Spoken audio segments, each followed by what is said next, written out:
पूरा विश्व शंकर भगवान को एक लोटा जल चढ़ा रहा है। शिवरात्रि करती क्या है? भगवान कृष्ण का जन्मोत्सव आता है, जन्माष्टमी तो भगवान कृष्ण का जन्म हुआ। रामनवमी आती है तो राम जी का जन्म हुआ। दशहरा आता है, रावण का वध हुआ। शिवरात्रि का मतलब क्या है? शिवरात्रि की मूलता क्या है? केवल शंकर पार्वती का विवाह, केवल शंकर भगवान के शिवलिंग का प्रागट्य, केवल भगवान शंकर की आराधना ना। शिवरात्रि का मतलब है एक भक्त के लिए भगवान उस रात्रि को उसका कर चुकाने के लिए, उसका ऋण चुकाने के लिए उसके पांव से गिरी हुई बेलपत्र को भी स्वीकार कर लेते हैं। वो शिवरात्रि।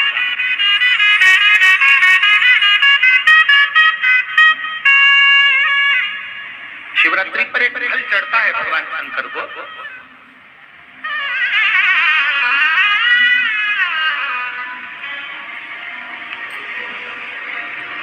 जिसको हमारी देसी भाषा में बेर कहते हैं।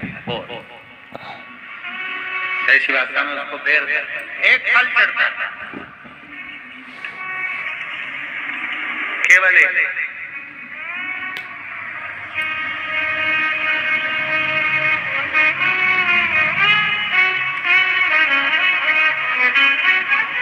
आप कितने भी बेर खा लो,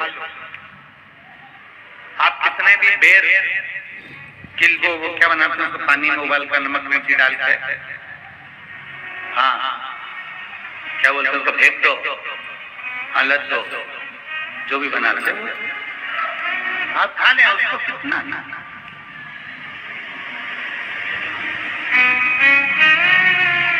पर शिवरात्रि पर चढ़ा हुआ एक बेर भगवान शंकर को जो तुमने बेर समर्पित करा है, या शिवरात्रि के दिन भगवान शंकर को जो तुमने बेर दिया है, उस बेर को, चढ़े हुए बेर को यदि आपने रख लिया और कोई बच्चा माइंड से, बुद्धि से भी विकलांग है, उसको लग रहा है कि इसकी बुद्धि पूर्ण तरह से काम नहीं कर रही, लग रहा है कि इसका विवेक काम नहीं कर रहा। कोई बच्चा ऐसा होता है कि बड़ा होने पर भी 12 साल का हो गया, 14 साल का हो गया, उसकी दांत टपकती रह रही, माइंड काम नहीं कर रहा, बुद्धि काम नहीं कर रही, विवेक काम नहीं कर रहा। जैसे शंकर भगवान की महाशिवरात्रि जो आज की है, रात्रि को 12 बजे शंकर भगवान पर चढ़ाए गए अच्छा शहद, शुद्ध शहद, जिसके नेत्रों में रोग होता है। हमारे आप यहाँ पर बैठे हुए हैं, हमारे शहर में भी, सीहोर के भी लोगों से आप पूछेंगे कि राघव पहले आंखों में चश्मा पहनते थे और उसकी फोटो भी टीवियों पे डले होंगे, यूट्यूब पर। केवल शिवरात्रि का शहद शंकर को चढ़ाया गया, उसको उतार लिया गया, आंखों में लगाना प्रारंभ करा, थोड़ा जलन होता है, थोड़ी तकलीफ होती है, और धीरे धीरे धीरे धीरे उन नेत्र की ज्योति को 12 ज्योतिर्लिंग की ज्योति के बराबर केंद्रित करता है। उसी तरह शंकर भगवान पर आज शिवरात्रि के दिन चढ़ाया गया बेर बोल लो, बोर बोल लो, जो तुम भाषा में बोल सकते हो, बेर जिसमें गुठली होती है। जो बच्चा माइंड से तकलीफ में होता, राय टपक रही है, बहुत उसका माइंड डिस्टर्ब रहता है, उसका माइंड काम नहीं कर रहा और बहुत उसका ध्यान नहीं कर रहा, बुद्धि डॉक्टरों का भी इलाज चल रहा है। तो एक प्रयास तुम भी करना।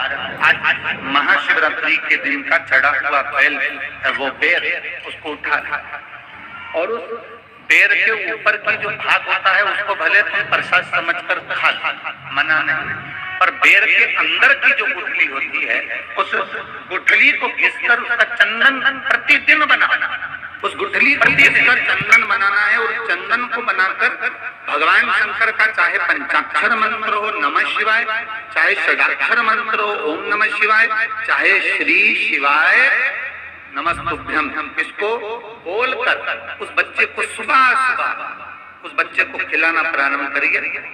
15 दिन, 20 दिन, 22 दिन में बच्चा कितना भी दाएं टपका रहा हो, चाहे उसका विवेक केंद्रित नहीं हो पा रहा हो, ऐसा लगता है कि जैसे पागलों जैसा व्यवहार कर रहा है। धीरे धीरे उसकी बुद्धि केंद्रित होना प्रारंभ हो जाती है, उसका विवेक काम करना प्रारंभ। वो बेर में इतना दम है, शिवरात्रि के दिन एक बेर में इतना दम हो सकता है, तो विचार करिएगा कि शिवरात्रि के दिन चढ़े हुए शंकर के जल में कितना बल हो सकता है, कितना दम।